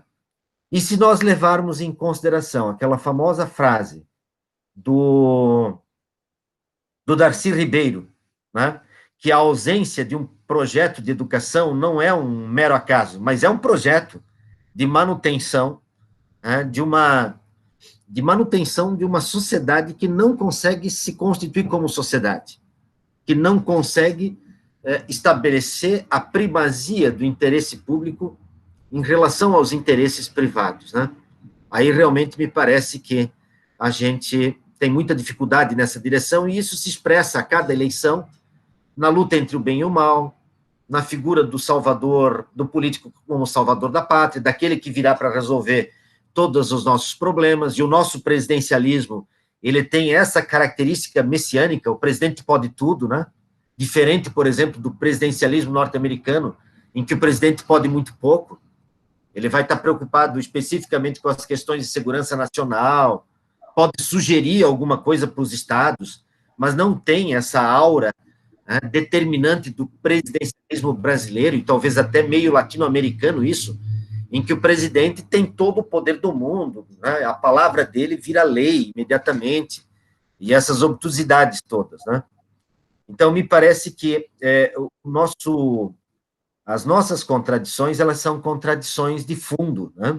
De fundo societário, e que se materializam nas eleições, e sobretudo nas eleições municipais, porque o poder está mais perto, né? É ali que eu posso barganhar a venda do meu voto, ganhar retirar uma vantagem particular daquilo que amanhã ou depois pode ser público, né? Não sei, mais ou menos um pouco eram essas as reflexões que a gente desenvolvia naquela disciplina e que sempre me chamam muito a atenção quando a gente olha para o âmbito da política, né? E também não sei se isso vem de encontro ao que havia sido debatido até então, mas, novamente, parabenizar aqui o Ednei, né, por aquilo que já ouvi e seguramente pela bela reflexão que desenvolveu. Sandro, primeiramente, né, falar da minha admiração pelo teu trabalho. Você sabe que eu gosto muito dos teus escritos, leio de cabo a rabo quando vem artigo teu por A Coluna Brasil, como nos parece, que vocês publicam em parceria com o professor Walter, o professor Mated, né, e tem mais alguns esporádicos, mas, via de regra, vocês três se dividem aí, né, nos artigos, e são sempre nunca menos que extraordinários, né, os artigos que você manda, alguns em parceria, né, alguns só você, mas sempre muito brilhantes mesmo, assim como o Walter e o Mated. Do que você falou aí, eu não posso fazer menos do que concordar 100%. Essa questão da vantagem, eu via isso aqui, Sandro. Passou muita gente aqui pelo nosso estúdio, pelo nosso escritório, durante essa campanha, e as pessoas, elas criam narrativas para mascarar, né, o que elas veem unicamente, puramente como vantagem. Então, assim, quem via que poderia se beneficiar de um governo da norma, vinha aqui e dizia que está tudo errado, que, conversando com o povo, via-se que era norma e pronto, não tinha que discutir, ao passo que quem vinha aqui e tinha qualquer ligação ou possibilidade de obter alguma vantagem no possível governo do Beto Passos, dizia justamente o contrário, né? E até mesmo aqueles que poderiam ter uma vantagem no governo do Kraus também acabavam, né, dizendo que ele também estava quase eleito. Então, no meio dessas pessoas que buscam a vantagem, ou que melhor, tem condições de tirar vantagem, transita um povo que não tem esperanças de vantagem, então vota no menos pior, ou naquele que ele tem um conhecimento mínimo, né? A peregrinação que está acontecendo nessas 2 últimas semanas no gabinete do Beto Passos aqui, de candidatos derrotados, que ficaram suplentes, mas que veem que a sua votação os credencia a pleitear um cargo, a pleitear um benefício, é enorme, né? Assim, está recebendo esse povo direto lá e todos acham que tem direito a um naco do governo, né? Então, até eu conversava falando com uma advogada, né, que trabalhou assim, ajudou na campanha, e eu falei, daí eu aproveitar, mas você não vai assumir nada, porque o que eu sei já tem definido quem é assessor jurídico da prefeitura, né? Ela me disse, não quero envolvimento não, ajudei porque eles me ajudaram, não sei o que. Se tiver uma assessoria na Ampla Norte, né, que é um filezinho, né? Quer dizer, entre você assessorar uma prefeitura e assessorar uma Ampla Norte, 10 mil vezes assessorar uma Ampla Norte, porque a prefeitura tem muito mais volume de trabalho. Então, daí já me respondeu por que ajudou, né? Não foi com as intenções mais puritanas, não. Outras coisas que você falou também, da questão do sentido de sociedade, tem uma fala do professor Santiago, que acho que o Regi conhece, eu não sei se mais alguém aqui conhece, ele é um professor do IFSC, aqui de Canoinhas, né? Uma pessoa extraordinária. Alguém postou lá nesses grupos de internet um vídeo de um cidadão negro pregando contra o antirracismo, né? Que é uma coisa bem contraditória, mas ele estava fazendo isso, né? Dizendo que exaltando a meritocracia, porque ele foi empregado e hoje é patrão, e né, tal. Enfim, era um vídeo para combater atitudes e medidas antirracistas. E aí vem todos aqueles comentários, e concordo mesmo, é isso aí mesmo, né, não sei o quê. E o Santiago, com uma gentileza que não é comum a gente ver na internet, né, que não é condizente à rede social, vai lá e escreve um artigo, praticamente, né, argumentando com o cidadão lá que postou o vídeo, né, agradecendo a oportunidade de ver o vídeo, né, você vê a delicadeza dele, E aí, contextualizando, e o Santiago não é daqui, ele está aqui no Canoinhas, coisa de pouco tempo. E o Santiago contava para aquela pessoa, e para os demais que tinham curtido o vídeo, que nada mais racista do que a nossa origem aqui em Canoinhas, porque hoje você não vê negro na rua aqui em Canoinhas, raramente vê negro na rua, mas há uma raiz tão traumática para as pessoas de cor aqui em Canoinhas, quanto no restante do Brasil, talvez até mais traumática, porque o que aconteceu no início do século passado, quando o governo do Campos Salles incentiva a imigração de europeus para colonizar o sul do Brasil, ele ignora totalmente o caboclo de pele escura que aqui vivia, né? Não foi só a Lambert que cometeu os crimes contra a população que já estava aqui. Foi também esse imigrante europeu, os poloneses, dos quais eu sou descendente, inclusive, os poloneses, os ucranianos, os alemães, que aqui vieram e que tomaram um espaço que já tinha dono, né? Tomaram o espaço. E depois que estava aqui também não tinha como mandar embora, porque eles só vieram com passagem de vinda, né? Não tinha de ida. Então, por aqui ficaram.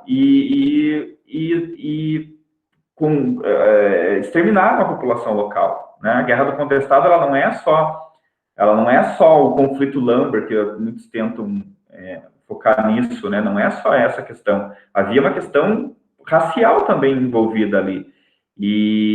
Então, o canoinense desconhece, até o cara daí comenta na fala do Santiago, desconhecia essa história. Obrigado, amigo, obrigado, Santiago. Né? Então, o canoinense não conhece essa história. O cara vem de fora, estuda história, é um historiador, e desvenda isso com um público que está acostumado com a narrativa do herói, né? Lá na rede social. Né? E daí, quando toma contato com algo mais complexo, vê que as coisas não são tão fáceis assim de ser definidas. O cara antirracista, o cara que condena o debate sobre o racismo, ele é de uma simploriedade comovente, né? Porque ele não tem... A camada intelectual dele é extremamente superficial, né? Ele não consegue entrar um pouquinho ali na discussão do quanto esse racismo estrutural está enraizado na nossa história. E não é diferente aqui em Canoinhas, né? A nossa população é essencialmente branca, porque houve lá no passado um extermínio de pessoas de cor aqui na nossa região. Isso é extremamente grave e ninguém discute. E as pessoas não conhecem essa história, né? Até uma das coisas que eu vou fazer, tão logo eu consiga contato com o professor Santiago, é convidá-lo a escrever no J+. Eu vi ali uma pessoa que, né, de fora, mas que tem um conhecimento extraordinário da nossa história e que vai contribuir muito para esse debate. E aí a gente cai naquela conversa inicial tua, Sandro, que é do sentido de sociedade. Como é que você quer criar um sentido de sociedade numa sociedade que foi forjada com quem veio de fora, né? Uma colonização feita de modo extremamente bruto, né? E feito de modo enviesado, quer dizer, começando se a gente falar aqui da nossa realidade, começando pela Lambert, que veio aqui sem nenhum propósito de construir uma sociedade igualitária ou uma sociedade propositiva, mas sim para tirar o que tinha e ir embora, né? E explorar a mão de obra, inclusive, que aqui tinha, né? E, inclusive, esse europeu que veio para cá, esse imigrante europeu que veio para cá, foi explorado pela própria Lambert. Então, virou, assim, uma terra sem identidade, né? Uma terra onde quem pôde tirou o que pôde, né? Eu acho muito curioso, eu entrevistei 80 e poucos idosos aqui de Canoinhas entre 2004 e 2010, por aí, porque eu tinha uma coluna toda semana, no Correio do Norte, que é o jornal que eu escrevia, que era Nosso Povo Nessa História, que era a ideia o quê? A ideia era expor histórias de pessoas idosas, né? E aí uma das coisas que eu mais ouvia era assim, que eu começava perguntando de onde veio a família. Então eles diziam assim, minha família veio da Europa, né? Era quase sempre isso, né? Veio da Europa, e o meu pai era dono de tudo isso aqui, ó, toda a charqueada, ele era dono. Meu pai era dono a terra do meu pai começava aqui no ponto X e ia lá para o ponto Y. E aí eu ficava pensando, né, mas como assim, que pessoa afortunada, né? O que era? Dominava, grilava, né? Tomava a terra e não tinha nem cartório na época, não se fazia depois que foi se criado cartório, depois que foi se dado propriedade, e os caras estão até hoje aí, porque é coisa de 20 anos atrás, menos até, 110 anos atrás, que os caras entravam aqui na cidade, tomavam território, diziam que era seu, e as famílias até hoje usufruem disso. Longas áreas de terra, né, aqui na nossa cidade, na nossa região, que pertencem a determinadas famílias, mas a origem disso está na grilagem e na posse, né? Na posse por simples do território. E aí fica difícil de você querer uma sociedade ideal, né? Se você for questionar essas famílias, poderia até se tentar fazer isso, né? Questioná-las, tá, mas cadê a escritura, né? Cadê o comprovante de pagamento, né? E tal, porque 110 anos não é tanto tempo assim para a gente perder toda a documentação, né? Para tentar, vamos dizer assim, fazer uma reforma agrária aqui em Canoinhas, ia dar muito pano para manga, né? Ia criar esse sentimento que você falou aí, de desconfiança, né, Sandro? Peraí, né? Não mexe com o que é meu, né? Não mexe com o que isso aqui é meu, já é da minha família há muito tempo, né? Tudo no fio do bigode, bem isso, Ayrton. Então, era dessa forma que tem uma história muito bacana do Roberto Elck, né? Que é nome de rua aqui. E ele tinha chamado Invernada Robertão, que começava ali onde é hoje, quem vocês conhecem Canoinhas sabem do que eu estou falando, onde é hoje ali o Bar do Colinha, ali para aquela região, e vinha até o loteamento Santa Cruz, até o Fricasa. Isso era tudo do Roberto Elck, a chamada Invernada Robertão. E aí um funcionário dele entrou com uma trabalhista contra ele, obviamente por abusos, né, que ele cometeu. E um dia o Roberto Elck, quando estava prestes a acontecer o julgamento, foi até ele e pegou uma volta de linguiça e começou a amarrar a cerca com linguiça dele. Ficou, mas peraí, que estranho, né? Que estranho estava fazendo isso. Aí, na audiência, o cara falou para o juiz, né, o seu Roberto, ele não está certo da cabeça, ele estava amarrando cerca com linguiça. Aí o juiz declarou que ele não estava dentro das suas faculdades mentais, portanto não poderia ser julgado. Então veja a esperteza do cara, né, para ganhar uma ação trabalhista. Se fez de louco, né, para ganhar a ação trabalhista. Então é de Roberto Elck, que hoje é seu nome de rua aqui em Canoinhas, e Coronel Albuquerque e tantos outros aqui que se construiu a história de Canoinhas, e pouca coisa mudou assim em termos de propriedade, de gente que emergiu, né, que conseguiu enriquecer aqui sem ter sobrenome importante e tal, né, porque está enraizado isso na nossa história. E aí aquela história que você falou, Sandro, como a origem ela é um tanto quanto obscura, as pessoas têm medo de perder o que é seu, né? Então cria-se aquela desconfiança do vizinho, aquela coisa, e o próprio sentido de que a gente não é uma sociedade homogênea, mas sim um recorte de etnias e de costumes, né, que é muito difusa, que é muito diferente uma da outra, né? Muito bem, obrigado, Ednei, obrigado, professor Sandro.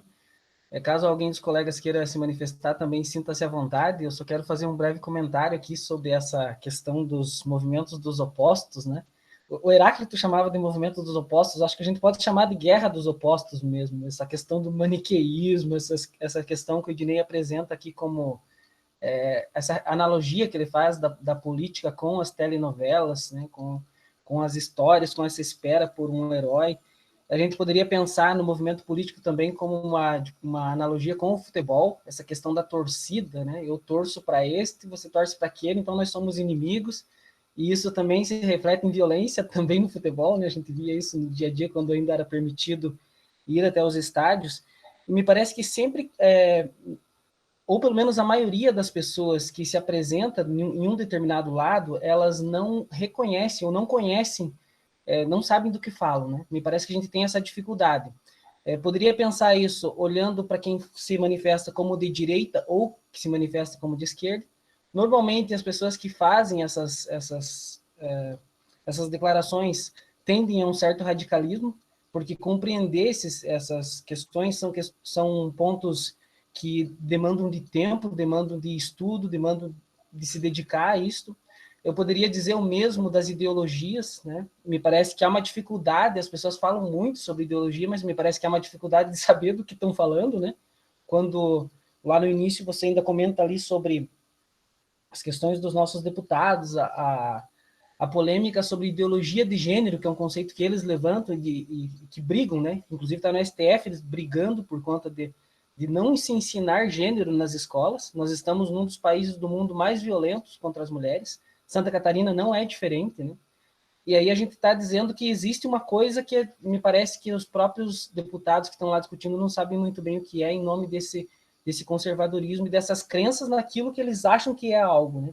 Então me parece que aqui tem um problema grave dessa dicotomia, dessa guerra dos opostos, da não compreensão do que a gente está falando quando a gente se diz de direita, de esquerda ou crente em algo, né? Poderia pensar isso também do ponto de vista do modo de produção capitalista. Daria aqui para trazer o Walter Benjamin, quando ele fala que o capitalismo é uma religião. Então eu estou crente nesse movimento, e ao mesmo tempo que eu sou crente, eu me coloco do lado divino e sagrado, né? E o outro lado é o oposto. Então, se de um lado eu tenho o capitalismo, com tudo isso que ele me oferece de bom, por outro lado, eu vou me manifestar contrário ao comunismo, que é o monstro, que é o demônio, que vai consumir tudo, né? Então, me parece que isso é tão presente na nossa sociedade que a gente tem uma dificuldade de compreensão, e se manifesta nesse sentido também, né? Para quem já viu o Dilema das Redes, da Netflix, né? Me parece muito séria essa questão, quando as pessoas dizem, olha, as fake news são necessárias, porque elas geram lucro, né? Por que não termina as fake news? Porque dá lucro ter fake news, né? Tem um determinado momento que o cidadão que trabalha lá para uma dessas empresas de grande porte da mídia digital, ele diz, olha, consegue para mim 1.200 terraplanistas que eu construo aqui, né? Faço governos, inclusive, né? Cita alguns exemplos, e o Brasil está presente nesses exemplos, inclusive, dessa dicotomia, porque nós temos essa dificuldade de compreender aquilo que nós somos, né? Do que é o brasileiro. Me parece que tem alguns estudos antropológicos que fazem essa pergunta, né? O que somos nós, os brasileiros? E seria um pouco disso a minha contribuição, Ednei. Eu só queria complementar da minha fala ali sobre essa questão das hierarquias, das dinastias, vamos dizer assim, né, que a gente vê. Observe um ponto curioso, né, uma coisa que eu sempre tive dificuldade para analisar é o quanto o Beto Passos, aqui em Canoinhas, representa uma mudança uma quebra de paradigma, porque a gente vinha, né, de famílias tradicionais e tal, e aí entra um cara uma família uma família pobre mesmo, paupérrima, né, e que cresceu na vida por seus méritos e tal, e até eu me recordo que escrevi um artigo no começo do primeiro governo dele, né, o quanto isso significava para a história de Canoinhas, mas o que ele fez durante os governos dele, se foi bom ou foi ruim, não foi nada muito diferente do que as dinastias políticas fizeram, né? Então, o que mudou? Talvez ele teve um atendimento mais compadecido dos mais pobres, né, por se identificar e tal, mas um fator que diz muito sobre ele é o Renato Pique, que é o vice dele, né? O Renato Pique é cunhado de um deputado estadual já falecido, que foi o Neuzildo. A sobrinha dele é juíza aqui em Canoinhas, né? Ele tem uma ligação muito forte com o empresariado da cidade, e o Beto Passos só se elegeu quando colocou ele na vice, porque antes ele foi candidato a prefeito com o Alexei de vice e perdeu, né? Então ele sentiu que ele precisava de um vice que tivesse ligação com essa elite, né? E aí ele se elegeu e se reelegeu com esse mesmo. Então não dá para dizer mais que ele é um governo que quebrou paradigma. Nessa mesma esteira, o Moisés ontem voltou ao governo porque se aliou às forças políticas da Assembleia, né? Se alinhou com eles, falou a língua deles. Até o chefe da Casa Civil dele vai ser o assessor do Júlio Garcia, que é o presidente da Assembleia. Prova maior de que ele cedeu, né? Não há. E o Bolsonaro está fazendo as vontades do Centrão, que é a ala fisiológica dentro do Congresso Nacional. Então, esses lampejos de quebra de paradigma, além de demonstrarem um equívoco com relação ao que é administrar um país, um estado, uma cidade, ainda demonstram que, se não se aliarem à velha política, né, eu não gosto do termo, mas é para ficar mais claro, mais fácil de entender, eles não sobrevivem, né? E aí entra uma discussão que eu acho que vale aqui para o grupo também, que é de, será que não existe essa nova política, ou essa política feita mais voltada por um governo mais, pelo menos mais ético, né?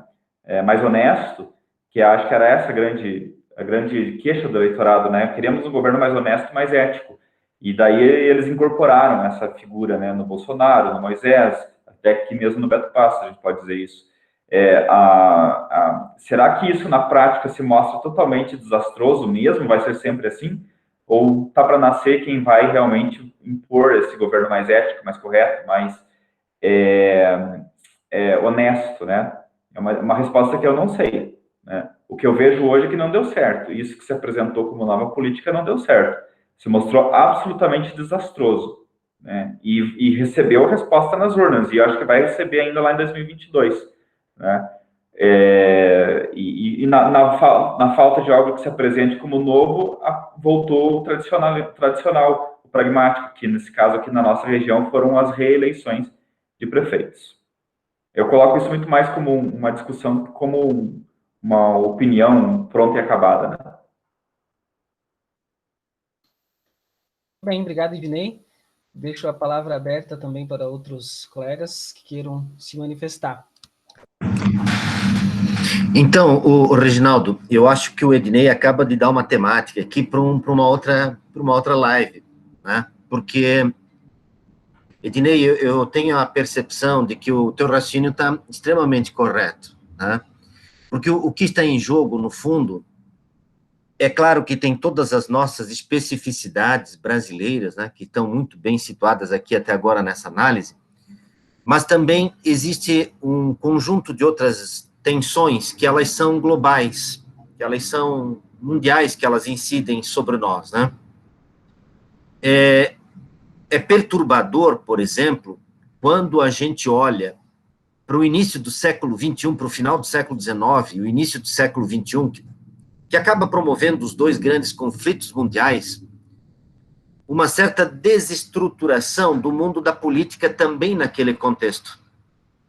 Então, alguns pensadores, alguns pesquisadores dão conta de que as crises econômicas do final do século XIX e do início do século XXI, que atingem o auge na crise de 29, elas estão na raiz de uma desestabilização das estruturas políticas, sobretudo nas sociedades, naquele momento, mais europeias, e que leva aos dois grandes conflitos. Então, uma forma de compreender o que aconteceu no início do século, os traumas da Primeira e Segunda Guerra Mundial, estaria vinculado à desestruturação econômica e, por extensão, política. Quando nós olhamos para o pós-guerra, nós percebemos um período de estabilidade, de um esforço na construção de uma estabilidade a partir de um modelo econômico que tem no bem-estar social a condição da rearticulação das estruturas sociais e políticas. E aí a gente vai viver um período de certa estabilidade, de 45 até os anos 80, digamos assim. Essa estabilidade sempre é europeia, norte-americana, digamos assim, majoritariamente, até porque a América Latina vai ter golpes aí, militares nos anos 60, a África também, e assim sucessivamente. Mas o que nós percebemos a partir dos anos 80 é novamente uma instabilidade econômica global que explode na crise econômica de 2008 e que parece que não está resolvida. Então, uma chave de leitura que está sendo apresentada por teóricos nessa direção é de que a emergência de governos, digamos, eu não gosto muito desses termos, porque eu acho que eles não explicam muitas coisas, mas governos de ultradireita, ou com tonalidades fascistas e até totalitárias, que tenham surgido nos últimos anos a um modelo lá Trump, nos Estados Unidos, ao Trump, ao Boris Johnson, enfim, e outros mais aí na Europa, e também no Brasil aqui, com o governo, digamos, do Bolsonaro, que tem certas tendências nessa direção, eles seriam também o produto de uma instabilidade profunda das sociedades mundiais, por uma desestabilização da economia política dessa categoria, né? Então, nós estaríamos, e aí você capta bem o espírito desse tempo, nós estaríamos diante de um fenômeno em que as velhas estruturas políticas que nós conhecíamos, né, aquilo que se chama de velha política, então, já não responde mais de forma suficiente à esfera da representatividade pública, né? Mas a gente também não tem o novo, né? Não há uma experiência política que possa se apresentar como algo que nos dê uma certa segurança. Por causa disso que esse movimento, esse rótulo de uma nova política, realmente ele é apenas uma manifestação, digamos assim, dessa contradição de um modelo de representação que já não responde mais, mas que a gente não tem nada de novo pela frente. Me chama a atenção, e aí já vou concluir a minha fala, desculpe falar tanto assim, me chamou a atenção agora uma experiência que está surgindo, sobretudo no PSOL, Brasil afora, mas talvez tenham outros partidos, me desculpem se eu não as conheço, que é o fato dos mandatos coletivos para vereador, né? Olha, isso é uma experiência que nasce exatamente nesse intervalo daquilo que já não funciona mais, mas daquilo que a gente não sabe muito bem o que fazer. Então, é uma experiência, né? Me parece que ele é um sintoma disso que a gente está vivendo, né? Mas, evidente, essa leitura aqui, dessa categoria mais geral, não retira, de forma alguma, essas características que são nossas, que são brasileiras, que são singulares, que são peculiares da nossa conformação, né? Mas acho que tem um belo debate aí na live, seguramente. Obrigado e desculpem falar tanto aí. Essa coisa do mandato coletivo, Sandro, é fantástica, né? Porque a primeira ação do prefeito, ao olhar a nominata de eleitos, é saber como irá cooptá-los, né? E aí, para cooptar um, é fácil perto de cooptar 3, 4 do mandato coletivo, né? Fica muito mais difícil. Eu acho fantástica essa experiência. Eu tenho minhas dúvidas se isso é justo na hora do voto, porque... às vezes o cara pensa assim, o Sandro é um ótimo candidato, mas o Ednei tem junto com ele o Regi, o Ayrton e mais outras 2 pessoas que eu gosto. Então, entre eu votar no Sandro, que é um cara fantástico, eu vou votar no Ednei, que não é tão bom assim, mas ele tem 4 com ele, sabe? Então, eu fico na dúvida se isso é justo na hora do voto, se é equilibrado, né? Se equilibra. E vai ter uma decisão do Supremo, né? O Supremo está analisando isso, inclusive, se isso é legal ou não. Na dúvida, estão permitindo, né? Foi permitido. Mas essa é a minha dúvida, mas que eu acho fantástica a ideia. Eu acho, você veja, Sandro, se a gente ampliar mais essa visão e criar, por exemplo, no município, o mandato coletivo por bairro, né? Então, aqui o Alto da Tijuca vai ter eu e mais a comissão da presidência da Associação de Moradores. Aí lá o Água Verde tem a sua, a Coab tem a sua. Eu acho isso fantástico, porque daí você tem contemplado que seria o dito do voto distrital, inclusive, né, a ideia do voto distrital, mas assim fazendo um mandato coletivo e misturando com essa ideia de distrito, eu acho que seria bem interessante. Bacana, obrigado, Ednei. Mais alguém do coletivo Cegueira queira fazer algum comentário, algum questionamento, alguma contribuição?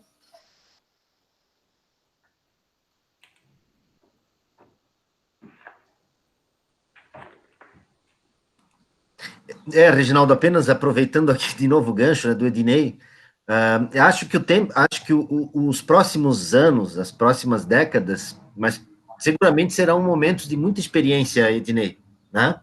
É interessante, sim, eu não tinha essa informação que você nos passa, de que o Supremo está analisando. E é interessante, claro, porque do ponto de vista da organização formal do sistema de representatividade, é um voto, né? você não tem essa condição do coletivo, né? O sistema não permite isso. Então, tem uma contradição, tem uma afronta a um modelo de representatividade que não consegue conviver com um modelo de representatividade que se dê no âmbito de uma coletividade. Então, isso começa a demonstrar que esse modelo, realmente, ele cada vez mais vem apresentando dificuldades para se legitimar como representativo. Então,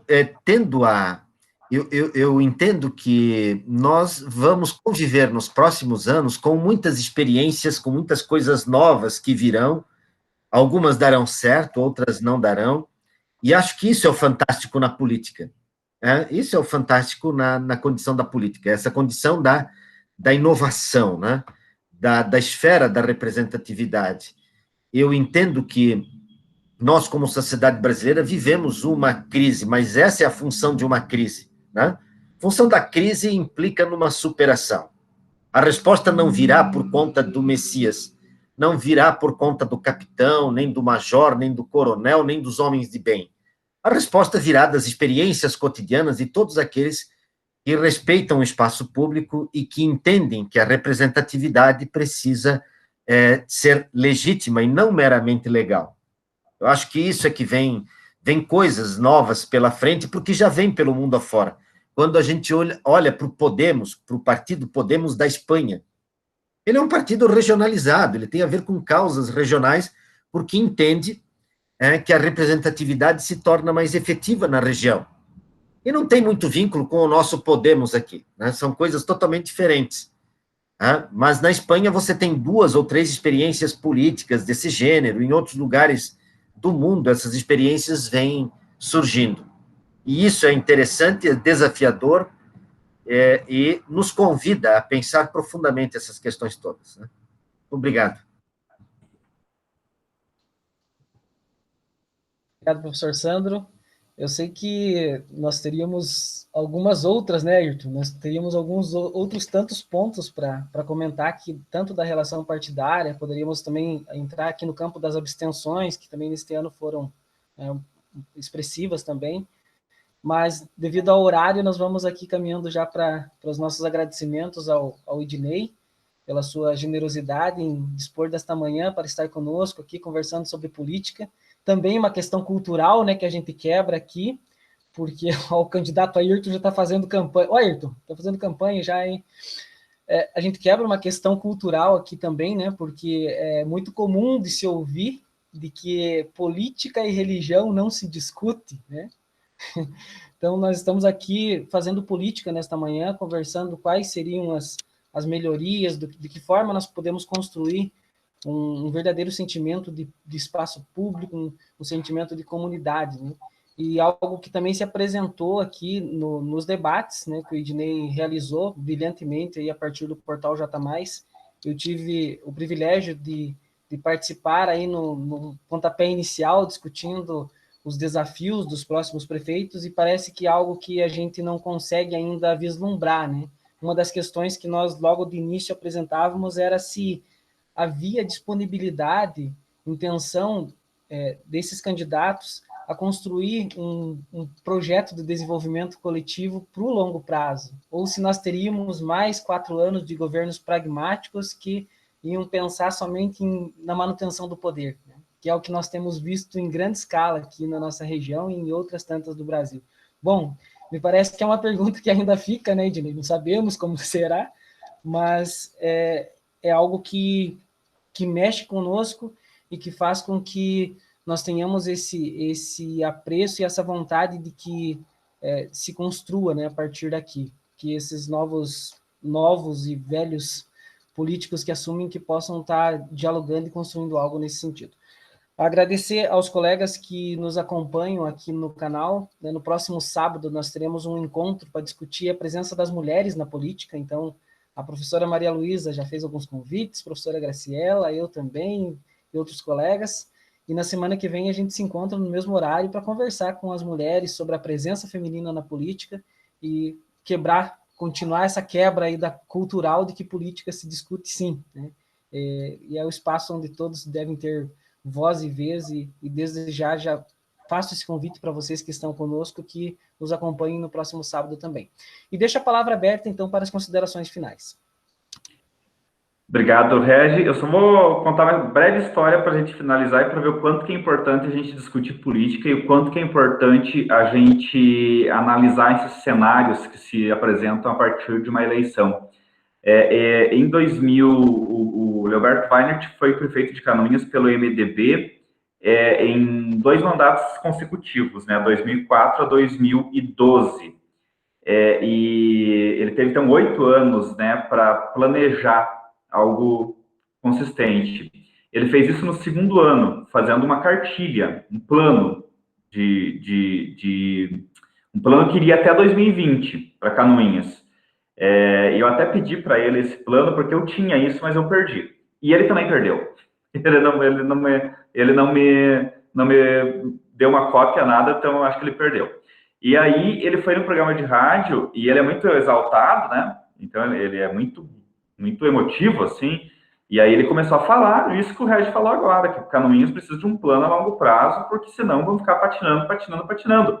E ele disse, eu fiz um plano a longo prazo, eu apresentei para a sociedade um plano a longo prazo, mas não teve continuidade.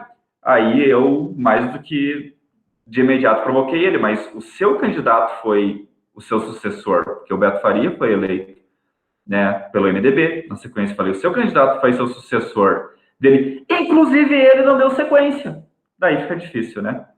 Certo? O próprio, né, prefeito, ex-prefeito, critica o seu sucessor, que por sua vez era seu vice, né? Daí, como é que você vai pedir do Beto Passos, que é de outra ala política, a continuidade, né? Então, aí se mostra o quanto que é difícil de trabalhar isso, né? E para encerrar, eu queria agradecer imensamente o convite. Foram 2 horas me ouvindo falar, e por isso eu dou os parabéns a vocês, porque numa sociedade onde está tão difícil parar para se ouvir os outros e onde a gente está tão convicto das nossas próprias opiniões, né? A gente está cada vez mais especialista nas nossas próprias opiniões e não no que o mundo tem a nos oferecer, né? Vocês realmente criando esse grupo, ouvindo os outros e humildemente contribuindo para o debate, eu acho que é sensacional, se merecem todos os méritos, porque isso é extraordinário, com toda certeza. Então, muito obrigado pelo convite e estarei à disposição sempre que convidado. Obrigado, Regi, pelo convite e obrigado para todos vocês pelas contribuições e por terem me ouvido. Palavra aberta, mais alguém? Eu quero sugerir, então, para que a gente faça aqui o aplauso virtual para o Ednei, com os microfones abertos e câmeras abertas. Obrigado, Ednei, mais uma vez. Nosso aplauso aqui virtual para ti.